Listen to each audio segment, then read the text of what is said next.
Hey, guys. So today we are talking about one of the biggest downfalls of the high achieving entrepreneur, of the high achieving person in life. And it is the addiction to doing that can lead to burnout. So I want you to stay tuned here until the end because I'm going to share my personal aha moment, that exact moment when I realized that my entire identity was shaped by the shoulds in life that I actually help coach people out of, right? The physical symptoms that I've experienced that proved it, plus the discovery that changed everything about how I approach success.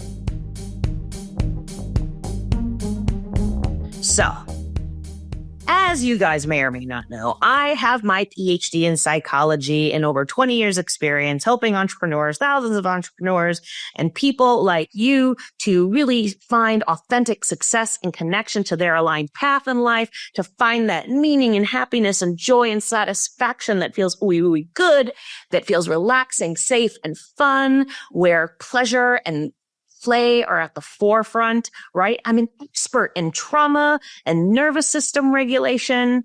Yet, here's the freaking kicker. I recently discovered that even though I specialize in all of this stuff, I myself am one of you guys. I always knew that, but that I had this underlying simmering stress underneath the surface that had been influencing everything. That had been influencing me to the point that I have been in a chronic state of fight or fight for most of my adult life.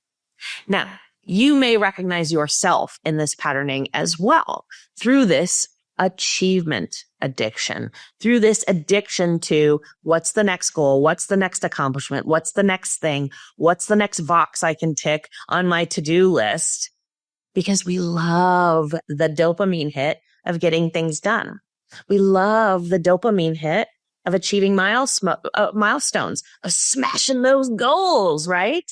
Of achieving our income, goals, of signing a new client, of, lifting heavier weights at the gym, of buying that house, whatever it might be, and when we're into the spiritual world of manifestation and the law of attraction, we're always thinking, you gotta have a new desire, gonna have a new goalpost. It's always that thing. I'm gonna accomplish that thing. I get lit up when I tick off the boxes, when I get that thing, right? Can you relate to that excitement, to that feeling of dopamine, to that feeling of like, right? That's why we're all addicted to things like social media and Facebook and the likes and the comments and the things like that. They gave us those dopamine hits, those neurotransmitters, which become reward circuit pathways, which reinforce our behavior and cause us to want to do the thing more and more and more, which is check off more boxes, do more stuff, go, push, do, right? And so when we're in that chronic state of doing, in that chronic state of needing to achieve, in that chronic state of needing to cross the next finish line. Okay, I just crossed the finish line. Gotta cross the next finish line now. Now go, right? We've all been there. That dopamine addiction, particularly for folks who have any kind of, oddball, creative energy, different way of thinking, divergent ways of thinking, where we have not always had the external validation from those around us and from our society because we are a little bit oddball. And so we've had to find ways to find those dopamine hits within. And a lot of times it's through chronic achievement. What happens is that we become addicted to it. But I want to assure you, this isn't weakness. It's how us high achievers are wired. And it's why we're the last to see it and why we actually don't even recognize that we're in this stressed out state that can lead to burnout. And it's particularly relevant if you have like ADHD, like I do, where the dopamine reward system is a little bit, funky, and we thrive on that dopamine, but we also get really bored when we don't have those dopamine hits, right? So here's what was happening with me. For me, I don't generally feel really stressed. You know what I mean? I would say I'm a 2 out of 10 on the stress scale. I'm walking through life like it's pretty groovy. I like it. Things go well. I'm chronically optimistic. I've got that kind of bubbly, like dancing around the house, singing songs, energy almost all the time. And yet my body was telling me a different freaking story. I was having health impacts over the last few years that totally were saying something else. I don't know if you guys know this story, but it's about a year and a half ago now. I got a blood clot that almost killed me.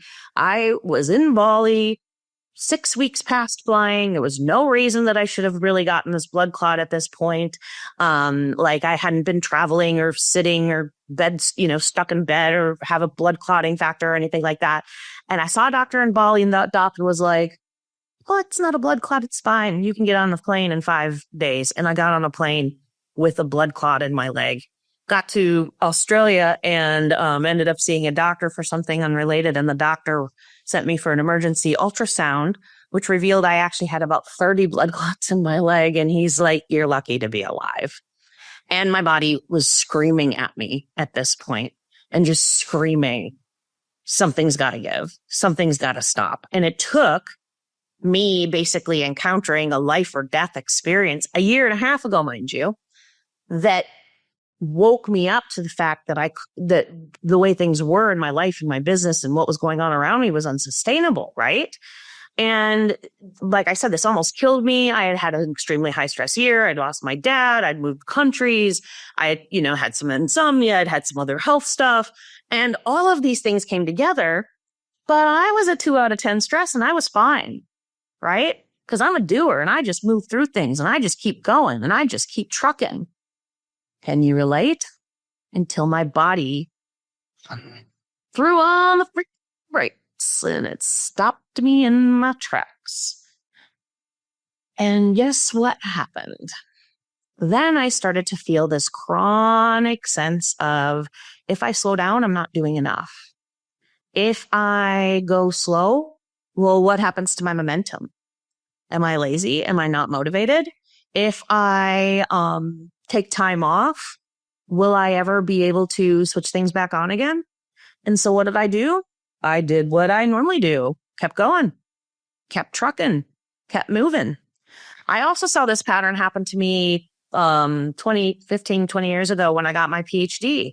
I was, rocking and rolling at my pre-doctoral internship, seeing 35 clients a week.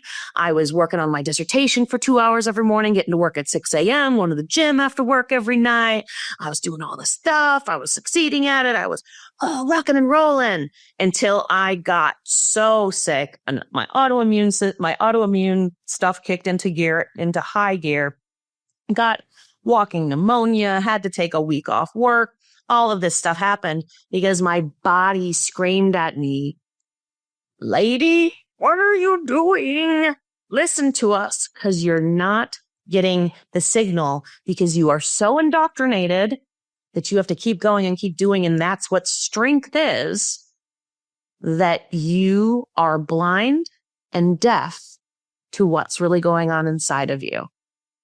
So I want you to think for a moment if you've ever experienced anything like that. It doesn't have to be these big health crises like a blood clot or walking pneumonia or whatever. It may be something like a lot of fatigue that you can't explain because you're actually sleeping well at night, or unexplained anxiety that you don't know where that's coming from, or a desire to burn your whole freaking life to the ground because you just don't know how you're going to get through another freaking month of all of this shit. So ask yourself, have you ever experienced that? The irony about a lot of these things is these things will often come up when you're at your highest point. They came up when my business was more successful than it's ever been. It came up when I was rocking my PhD program. I got freaking hired onto the first job I interviewed for, became the expert in trauma at a 50,000 student university. All this great freaking stuff was happening in both places. And I'm the freaking king. I'm doing so well. Again, manifestation, law of attraction. I'm crossing that finish line. I am achieving all the things. And I am not recognizing that I am so stressed out in the process, that I am in a chronic state of fight or flight and go and go and go and go and go and do and do and do and do and do, that I have lost connection with myself, that I have lost connection with that deep, inner, true alignment that shows me the path that's right for me. I have lost connection with the point of it all. The point being joy in the here and now. The point being the room to breathe. The point being the ability to be radically creative and embodied in this feeling of I get to instead of I have to. The point being pleasure, relaxation, fun. As you guys have probably heard me say many times, relaxation is the ultimate power move. When we can feel relaxed in our life and our business and our relationships, no matter what's going on, by the way, we know that we are in our power. We know that we are ultimately in that space of abundance and expansion that feels ooey, ooey, gooey, gooey good. So we need to be able to tune into when we're stressed, because it's become our baseline normal for so many of us, particularly for high achievers. And we've been brought up in these cultures that say to achieve is the highest, most amazing thing that you can do. And if you're not doing and achieving, what's wrong with you? Maybe there's a problem. Maybe we need to fix something. Instead of realizing that that's not the point. The point isn't to do and to achieve. The point is to be and to breathe, right? Yeah. So we tend to justify and rationalize the stress level that we're under when we see those achievements racking up. And we tell ourselves that we're at a 2 out of 10 stress level, when in fact, we're probably more at like a 7 or an 8. But we become so disembodied and so tuned out to what's going on inside of us that we don't even have the capacity to identify it a lot of times until something wakes us up, like a physical illness, like a pain in the back that won't go away, like losing one of our parents, or our marriage breaking up, or going through a bankruptcy, or whatever it might be, or, our launch failing, or whatever it is. That's just like, share and move and moonlighting. We're getting woken up one way or another. We don't want it to get to that point. We don't want it to get to the point where we have to reach burnout in order to acknowledge our need for things to be different. And we're going to be talking about this over the next few podcasts, about this need to be for things to be different, about the power of rest, and about the power of letting go. Now, one of the reasons that this becomes such an addiction and such a problem is that we really connect our identity with achievement. We connect who we think we are with ticking that next box and crossing that next finish line. And we don't think we are anyone without achievement, without doing, without, like the next thing. One of the most terrifying questions we can ask ourselves is, who am I without my doing? Who am I if I'm not doing things? Years ago, I did the Vipassana retreat, which is this kind of retreat where you basically, you can't talk, you can't listen to anything, no music, no TV, no nothing. You don't entertain yourself, you don't write, you just basically sit there with yourself for like a week or 10 days, or you can do it for much longer as well. And this was the question that crushed me. And this is the question that brought up just buckets of tears for me, because it was one of the first times that I had authentically and completely stopped doing. Not just stopped doing and then put on Netflix, not just stopped doing and went to a barbecue, not just stopped doing and had a glass of wine, which is just entertaining yourself and just doing something else, but just being in the spaciousness and in the void and in the silence of nothing. We're terrified of it. We're terrified of what might come up in the silence Because one of the primary things that comes up is the question, who am I if I'm not doing? Who am I if I'm not achieving? Who am I if I'm not working so hard for everything? And that becomes our identity. That becomes the hat, what we hang our hat on is we identify with the doing as and we confuse that with who we are, with the being. The trap gets laid. You know what I mean? We have this resistance to just being because if I'm always achieving, I don't have to face who I am without that achievement. I never have to sit in the silence of what is the meaning of life? Why am I actually here? What's really important? Instead, I'll just keep going and just keep going like the Energizer Bunny. I don't know if that's still a thing, but we don't feel that we can let it go and that we can be in the space of breathing. So ironically, like I've said before, this is especially what happens when things are working well. We get addicted to doing even more. We get addicted to putting another goal on top of it. We don't want to lose momentum. We get a crooked scarcity mindset that says, I don't want to lose what I've gained, so I better just keep going. You have your best income month yet and give you enough income you could take a month off, and you don't go take a month off and take a breather and take a break. Instead, you go, I got to keep going. Can't lose a month. Got to keep going. That's anxious energy. That's constricted energy. That's scarcity mindset that reveals that we don't think it's gonna last, that we don't think we deserve another, that we don't think we're gonna have plenty more. And so instead what we do is we discover that we're addicted to doing, right? That we're addicted to doing the next freaking thing in order to feel worthy, in order to not have to confront our fears that maybe the next one won't come, that we have to confront our feelings because a lot of us don't like feeling either. And so we avoid it through doing as well. We don't allow ourselves to let go of what's working okay in order to reach for more. So the real cost of this chronic doing, of this addiction to doing, is we can slip into burnout. It dysregulates our nervous system. It puts us in that chronic state of fight or flight. And you might think, Ash, how is doing stuff chronic stress? That sounds silly. Well, you guys have all heard me talk about the example of how just a tiny little stressor can turn into actual trauma, right? So the tiny little stressor is, I don't know, I need to figure out my grocery list. The kids need to get picked up from school. I need to book that vacation. I got to make sure I reach out to my VA and tell her to do this. And that thing on my website is broken and blah, blah, blah, blah, blah. All of these little tiny little naggy things. And I keep thinking, I just need to keep doing the things to make sure I get all the things done. The to-do list never ends, by the way. I just got to keep going. Just got to keep going. Just got to keep going, right? The little tiny pokes. One poke, not so big. Not so big of a deal. 2 pokes, not so big of a deal.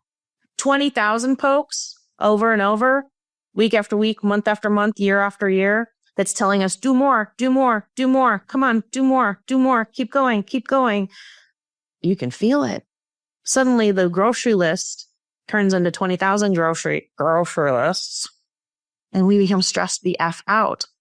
And then that stress lives in our bodies because we go, I shouldn't be stressed about a grocery list. I shouldn't be stressed about picking the kids up from school. I shouldn't be stressed about, I don't know, mom needing to sign her will or whatever the heck where these micro things that we're stressed about are. So we push it down. We push it below the surface. We ignore those emotions and we push it into our bodies and we push that stress response out of our conscious mind into our subconscious being on a cellular level. And it sits there and it simmers. And it simmers and it simmers. And it haunts us like the ghosts of Christmas past that say, you keep going this way, you're doomed forever. Just like they said to Scrooge, you can't keep going this way. And until your body screams and does the share smack, you don't listen and you just keep going and going and going like the Energizer Bunny, and it leads to burnout, like I said. And when we're in that burnout, or even long before, when we're just in that chronic stress state, what happens is we lose connection to all of the beautiful resources within us that exist in that relaxed, playful state. Those beautiful things like creativity, intuition, joy. Creativity lives in repose, relaxation, not in rushing, right? Intuition speaks to you in silence, not in the strategic, let me do a pro-con list kind of mind fuckery that we often slip into. Joy exists in presence, in the delicious tasting of the here and now, not in productivity and planning and strategizing and let me make sure I have my 5-year plan and the next goal, and the next goal beyond this one. We also end up getting into tunnel vision. We get into that ego, that head space, instead of that expansive heart space, instead of that embodiment where we can truly feel what is radically aligned for us, instead of operating from the fear-based, I should, or this is the way it should be, or I should be here by now. And we think that if we just manage our stress better, we're going to fix everything. But just managing our stress level better is like rearranging the deck chairs on the Titanic. You're like rearranging the decorations in a house that's burning down. It's not going to work. You can manage your stress level and that might help a little bit, but it's not going to shift your entire being into embodiment, relaxation, fun, play, pleasure, the frickin' point, the joy that is living a life that's fully aligned, full of meaning.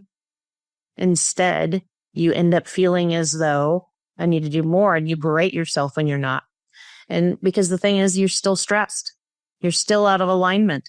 You're still operating from the whole idea of I have to instead of I get to mindset. And this can lead, once again, like I said, to that physical, emotional, and mental health impacts like burnout, like physical illness, like relationships that aren't as good as they could be because we're always in our, think mind of strategy instead of our heart space, which is relaxed and which is connected and comes from that regulated nervous system. So the radical shift that needs to happen is we really need to shift into this feeling that we can have radical creativity and self-alignment, and that we can make choices that are right for us, including rest, that we make space for silence, for not doing and just being, and doing what actually feels freaking right for us. That feels like that electric fizzy energy, that fire in your body, instead of doing the next box that's ticked. And I feel like I got the pat on the head that makes me feel like a very good girl, but ultimately doesn't lead to what I truly and most deeply want. So here is the real kicker. Relaxation is the ultimate power move. Feeling relaxed in your body, and not just your mind. Oh, I'm fine. I'm a 2 out of 10 stress. Your body's telling another story. Feeling relaxed on all levels, and you can breathe. And like life isn't a have to, but an I get to. That's the ultimate power move.